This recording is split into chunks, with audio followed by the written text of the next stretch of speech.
bakwise Yesu, uri Mesiya, uri umucunguzi, ese aba bakobwa uzabaha abagabo bigenze gute? Wazanye gira inka, kubaha amata barashishe, ariko babuze abagabo. Ese uzabaha abagabo gute? Bizagenda bite? Ikibazo nyakubahwa uzagikemura gute? Ngiye ndi kwibariza perezida, wenda nubwo atabona iki kiganiro, ariko namwe muzakibona muzabyibazeho, cyangwa nimba muzabasha no kuba mwamubaza icyo kibazo muzakimubaza. Keretse nibazana wenda gahunda nk'uko nyine bakazana gahunda yo gusaranganya ahari. Iyi gahunda wenda gahunda ya saranganya abagabo. Okay, nizere yuko mwakanze subscribe. Ikindi kandi mukande share na comment kugira ngo nyine ino channel yacu izamuke ikure, turi ko twakora amafaranga nk'abandi, sibyo se? Rero murabizi tuvuye mu gihe cy'amatora. Umusaza wacu intore zirusha intambwe twaramutoye kuko n'ubundi abikwiriye. Yarakoze rega, abatamwishimiye hari abo njya mbona ku ma YouTube birirwa bavuga badusebereza igihugu. Abo ngabo mujye mugira gutya, mubahereze urutoki rurerure, mubihorere dukomeze twibakire igihugu cyacu. None rero uyu munsi ingingo tugiye kuganiraho hano kuri Kotinja TV show ni iyi ngiyi. Nyakubahwa His Excellence wacu dukunda, wakoze byinshi, wubatse convention, watwubakiye stade, ibyo turabigushimira rwose. Umutekano ni mwinshi mu gihugu, turarya tukaryama, n'ubu ni saa sita z'ijoro ndi gukora ikiganiro, nyamara hari abandi saa sita z'ijoro bamwe baba bari kwirukanka, bari guhunga, bameze gute. Mbega igihugu wagihinduye paradiso.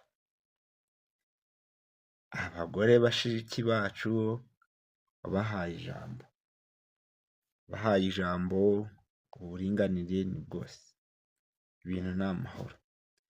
None rero nyakubahwa mubyeyi wacu, wakoze byinshi, ariko iki kintu cyo noneho sinzi ukuntu uzagikemura rwose. Ikibazo gihari ni kimwe, abagore wabahaye akazi, wabahaye buri kimwe, baranagushimira nyakubahwa umuyobozi wacu dukunda. Ikibazo gihari ni iki ngiki, ese ko abagore abakobwa bari kugumirwa kandi akaba ari wowe byiringiro byacu? Hari nabonye bakwise Yesu, uri Mesiya, uri umucunguzi, ese aba bakobwa uzabaha abagabo bigenze gute?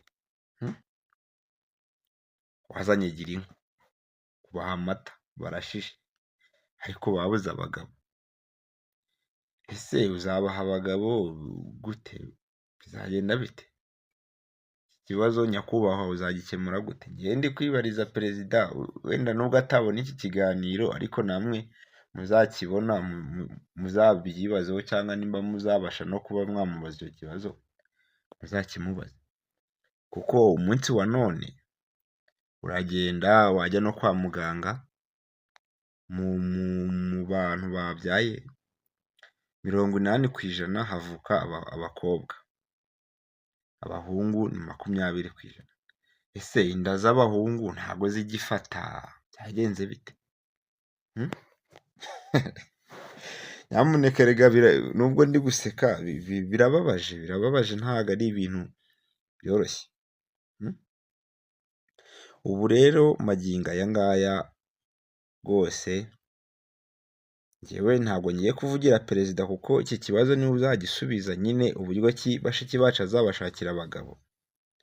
Ariko njyewe nk'uko nanjye ndi kubyumva, ndi kubibona, keretse nibazana wenda gahunda nk'uko nyine bakazana gahunda yo gusaranganya ahari. Iyi gahunda wenda gahunda ya saranganya abagabo, saranganya abagabo ubundi, cyangwa se gahunda ya kontara. urabona muri biriya bihugu byo hanze byateye imbere, hari ukuntu bagira noneho bakazajya bavuga ati wenda tugiye kubana umwaka umwe, umwaka washira umwe akagenda n'undi akagenda. Rero mu Rwanda kubera ikibazo gihari cyo gusezerana n'umugore umwe ukazarinda upfa ari we mukiri kumwe, kandi wibuke ko hari abandi bakobwa miliyoni 7 zabuze abagabo, icyo gihe njye ndi kumva haba harimo kwikunda, kuko dusangiye ibyo dufite wa mungani ya gahunda ngo Kigali wisheya tugasheyaringa, nibwo bashiki bacu nabo bagumiwe bakumva uburyohe bw'urukundo. Ntimuntere amabuye, ngewe ndiho ndavuga ibyo mbona. Ese wowe urumva bitababaje? Ikindi kandi nagiraho inama ku bakobwa, nta mukobwa we aho uri hose niba uzi yuko udafite amafaranga, niyo waba uri mwiza kajana ntabwo ubwiza baburya, kubera yuko n'abahungu basigaye ari beza. N'abahungu ni beza, urumva ubwo se uzarata ubwiza n'abahungu nabo babaye ibyuki? Na Eric yabaye Sandara, ubwo wowe uzaza uratisha ubwiza? Mushake amafaranga kuko ni mwebwe muri benshi mu gihugu, nimubyanga tuzajya natwe tubyihorera tugumirwe, namwe mugumirwe, ko nta muhungu ari kugumirwa, simbashuke ngo mugire ngo n'abahungu bazagumirwa. Tuzajya tubareka twese nitugira 40, icyo gihe umuhungu bazajya aba yayabonye muri iyo myaka 40, nawe aribwo yabonye uri umukobwa, noneho wa muhungu we atajya gushaka amanuka ajya gushaka ka kana ka 18 batwemereye batuzaniye udushyashya twa 18. Ese ubwo ngubwo ibikecuru bizashakwa n'abandi? Noneho ubwo nyine ubwo nawe wa 40 urumva aho bimeze. Muzane amafaranga tubarongore, nimba mutazanye amafaranga ngo tubarongore, ikibazo cyanyu mukibwire perezida His Excellency, sinzi uko azabigenza. Cyakoze yari agiye no kubazanira abandi, basi wenda nari nishimye nzi ko ikibazo gisubijwe bo mu Bwongereza, none byarapfuye. Pole sana disi sister wacu, komana His Excellency tubabarire, iki kibazo rwose ukigeho, abakobwa babuze abagabo. Mukande subscribe, tuzasubira ubutaha. Iyi ni Kotinda TV show. Ciao ciao and I love you so much.